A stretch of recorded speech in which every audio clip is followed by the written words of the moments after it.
This is Steve Carlson. These are the third set of 50 interrogatories posed to Senator Al Franken, a contestee in the election contest trial scheduled in St. Paul for December 18th, prior to any election certificate being issued to the U.S. Senate. I believe as you listen to this short set of questions and think of what Senator Franken's answers would be, you will realize that these are gross irregularities and violations calling into question the validity and constitutionality of the November 4th vote for U.S. Senate in Minnesota, which was way out of sync with the rest of the nation. And these are on the caucus claim, as Senator Franken and his attorneys have called this. And the first one I'm numbering now at 16 because there were two previous sets. Are you aware of the quotas, quote, reasonable proportion, unquote, requirements in the DFL Constitution, Article 3, Section 1, outreach and inclusion for groups, for example, women, race, sexual preference? That's what they're called. Women and sexual preference are quotes from the Constitution. 17.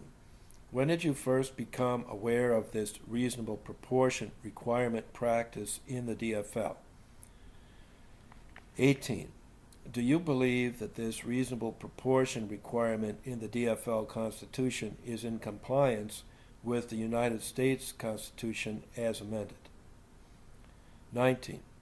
Do you believe that this reasonable proportion requirement in the DFL Constitution denies or abridges the rights of any Minnesota voters because of their race or sex? Why? 20.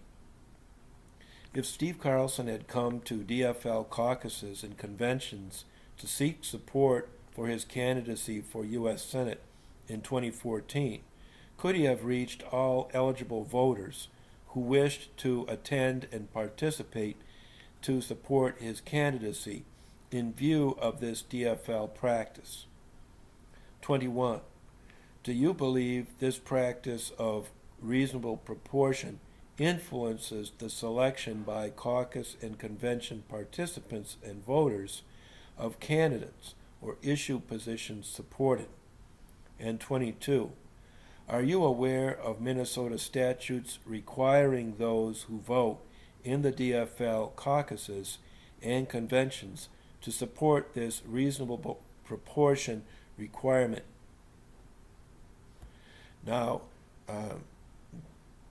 Franken's lawyers have said that he's dodging any personal or official responsibility for this quota practice in the DFL, which hurts everybody, because the best solution for all these groups is American democracy, where we all come together and are able to reach across party lines and across gender, racial, national origin, and even faith lines to make the best decisions for the nation so the nation will work, instead of having all these different Americas that undercut each other.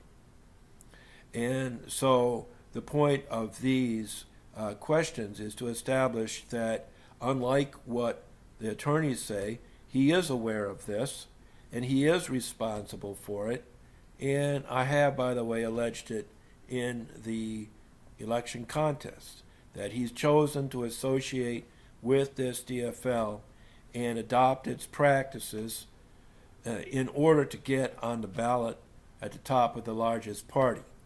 If he was running for U.S. Senate through the Independence Party, he would be getting, I wanted to say, he would definitely be getting far less support in the general electorate, because the Independence Party is just a smaller party. It's designed to be that way.